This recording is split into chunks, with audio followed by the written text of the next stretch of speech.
Salut, c'est Jean-Marc, bienvenue dans ce nouveau module qui s'appelle Pourquoi les applications running c'est de la merde en boîte et pourquoi tes montres GPS ne font pas mieux. Or, je sais, c'est un titre qui va choquer, provocateur aussi un petit peu, mais bon, c'est un peu le but. N'oublie pas, c'est la semaine qu'il te faut, c'est le moment qu'il te faut pour te transformer en meilleur coureur en appliquant les petits conseils que je peux te donner à travers ces audios ou vidéos. Ou surtout, et bien, je te le conseille vivement, de m'écrire, de m'envoyer ton email, me dire ce qui te bloque, les contraintes que tu as autour de tes entraînements et ce qui t'empêche de progresser pour voir comment je pourrais t'aider. Alors, hier, nous avons évoqué, dans l'email, enfin plutôt pas l'email, décidément, ça commence mal cet audio. Dans l'audio précédent, j'avais évoqué le message de Karine qui était blessée et qui avait du mal à s'y remettre. Elle n'est pas la seule dans ce cas. Tout son groupe d'amis runners sont aussi blessés et plus ou moins à l'arrêt. Une des causes possibles qu'on avait identifiées ensemble, c'est le surentraînement. Donc, si tu t'en souviens pas, je t'avais donné notamment 3 symptômes du surentraînement. Je t'invite à revoir cet audio ou cette vidéo pour le réécouter et te poser les bonnes questions.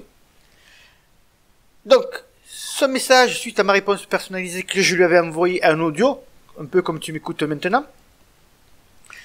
Bonjour, merci d'avoir pris du temps pour me répondre. Mon marathon s'est bien passé, mais elle prend ses entraînements sur l'application. Bon, jetez le nom, comme ça, pas de problème.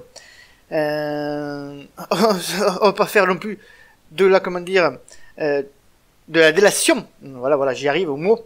Donc je continue ce message. Je vais voir pour me faire soigner cette cheville. Et vous avez raison. Après, je reprendrai sûrement goût au running, car là j'ai mal et c'est pas génial. Sinon, oui, j'ai fait du surentraînement car je voulais faire un deuxième marathon en décembre, mais ma cheville, genou, hanche, tout s'est décalé. Donc, entraînement pour rien. Mes alcoolites, donc ses compagnons d'entraînement, ont également fait trop d'entraînement, et pas assez d'étirement. Et nous allons essayer de remédier à cela. Encore merci à vous et bon week-end. Au plaisir de vous entendre à nouveau. Alors, donc j'ai caché le nom de l'application Running pour ceux qui verront peut-être au format texte. Comme je vous dis, je suis pas là pour faire des filmations, mais n'empêche, toutes ces applications Running, je les range dans le même sac. Et on peut dire que Karine, quand même, peut être fière d'elle, parce qu'elle a réussi son objectif sur le marathon. Mais à quel prix? Nous sommes plusieurs mois après ce marathon, et en galère. Elle va de blessure en désillusion, et pour sa date de reprise, elle n'est pas encore connue. Rien de très jojo dans tout cela. Aurait-elle pu faire aussi bien à ce marathon sans mettre son corps en danger jusqu'à la rupture, que ce soit mentale ou physique? J'en suis persuadé. Mais clairement, l'application Running ne t'aidera jamais à bien t'entraîner. Ça, il faut bien le comprendre. N'importe laquelle. Attention, je dis pas que l'application Running l'a blessé. Je dis que les applications Running ne t'accompagnent pas correctement et ne sont pas capables de détecter les comportements à risque. Les comportements qui font que tu vas te blesser. Les applications running, comme les montres GPS, sont incapables de te guider correctement. Alors, je sais que j'en surprends plus d'un en disant cela, et que je vais à l'encontre de tout ce que disent les sites web et les pros du marketing sportif. Pourquoi? Alors, c'est vrai, c'est pratique une application running ou montre GPS. Tu vas courir, tu rentres chez toi, ça se connecte directement sur ton compte, et tu as de magnifiques graphiques qui apparaissent. Première erreur, on te demande toujours d'en faire plus. Chaque fois que tu bats un de tes records, tu reçois des badges. Le kilomètre le plus rapide, la plus longue distance à l'entraînement, le nombre de marches montées, le nombre d'escaliers effectués par jour. On te montre alors les badges restants. Et depuis, sur ces montres GPS et ces applications, ils ont implanté les réseaux sociaux. Et ce qui fait que c'est la course selfie. Tu le vois très bien sur Facebook, tout le monde y va de son exploit.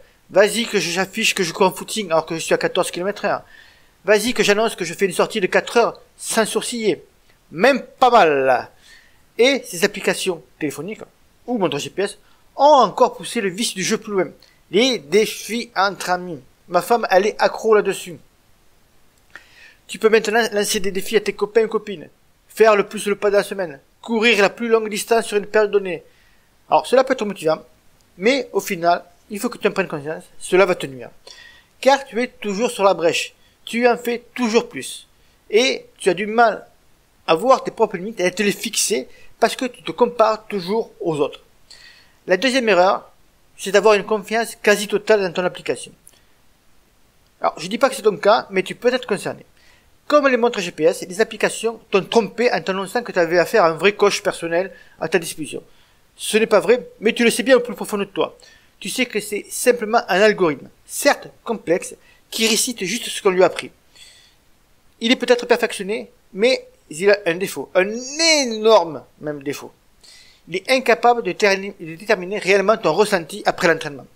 Par exemple, si tu es fatigué par une journée de travail et qu'ensuite tu vas courir, il va constater que tu es moins rapide.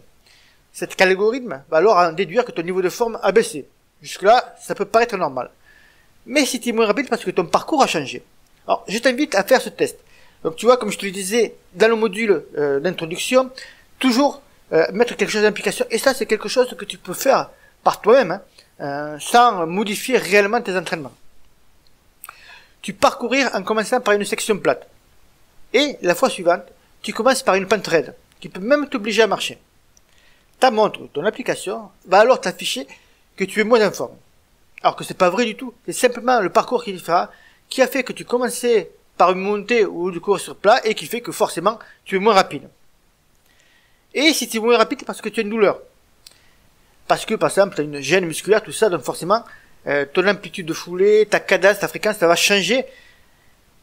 L'application Running va détecter que tu es moins en forme, mais il va pas te dire pourquoi tu es moins en forme. Et, alors qu'en fait, tu cours moins vite parce que tu as une petite douleur. De plus, cet algorithme se base sur les variations de ta fréquence cardiaque, ou le nombre de pas pour faire ces calculs. Mais ce n'est pas forcément tout le temps juste. Du moins, tu ne dois pas avoir une confiance aveugle. Une étude menée à Toronto en 2015 a montré que les applications mobiles avaient en moyenne un écart de 5% avec un podomètre traditionnel. Et dans le lot, j'ai vu une des applications les plus utilisées au monde, qui avait 10% d'erreur. Et sais-tu aussi, par exemple, que des utilisateurs du bracelet Fitbit, c'est une marque de montre très connue également, ont ainsi dénoncé en justice l'imprécision des bracelets connectés censés mesurer la fréquence cardiaque. Et si tu le souhaites, il suffit de répondre ou de m'envoyer un petit mail et je t'enverrai l'article en question. En fait, maintenant, les assurances, notamment les assurances de santé, tournent aussi, te font des propositions autour de ta fréquence cardiaque, savoir si tu es en bonne santé et tout, et se basent donc sur les applications running ou sur les montres GPS. Mais si l'application donne de faux résultats, de fausses indications, forcément, après, cela peut être néfaste par rapport à ton assurance santé. Ou tout simplement, moi je dirais plus court, face à tes entraînements. Parce que si les fréquences cardiaques sont, par exemple, ne sont pas bonnes, dès le départ, eh bien tu es planté dès le départ dans tes allures de course. Troisième erreur. Croire que l'application fait tout et qu'elle est capable de te sortir un programme personnalisé. Tout d'abord, courir avec une application running ou une montre GPS ne te dispense pas de connaître le b.a.-ba des runners. Il y a de nombreuses clés à connaître et à appliquer pour progresser en course à pied. Connaître ses allures, la progressivité dans l'effort, soigner la récupération, faire un effort également sur ta nutrition. Et des erreurs fatales que tu dois éviter. Toujours courir plus vite que son niveau actuel. Ne pas être sensible aux signaux d'alerte. Vouloir en faire toujours plus en rajoutant des activités sportives. Ne pas tenir compte de son passé sportif. Si Karine ou ses amis blessés en sont arrivés à ce point, c'est que certaines bases n'ont pas été respectées. Et puis, beaucoup de coureurs se blessent. Environ 70% selon une étude, je te le rappelle. Si les applications running, une montre GPS étaient si performantes pour tout analyser, pourquoi ce pourcentage de blessés est toujours énorme? Les applications running sont incapables de déterminer correctement si tes entraînements sont réellement bons pour toi. Par contre, un entraîneur, un coach, lui, sera à mesure de le faire. Dans le prochain mail, je vais te parler du test, ou plutôt la prochaine vidéo audio. Décidément, j'ai du mal à enchaîner comme ça. Je vais te parler du test du flamant rose et de l'importance de réaliser des tests régulièrement.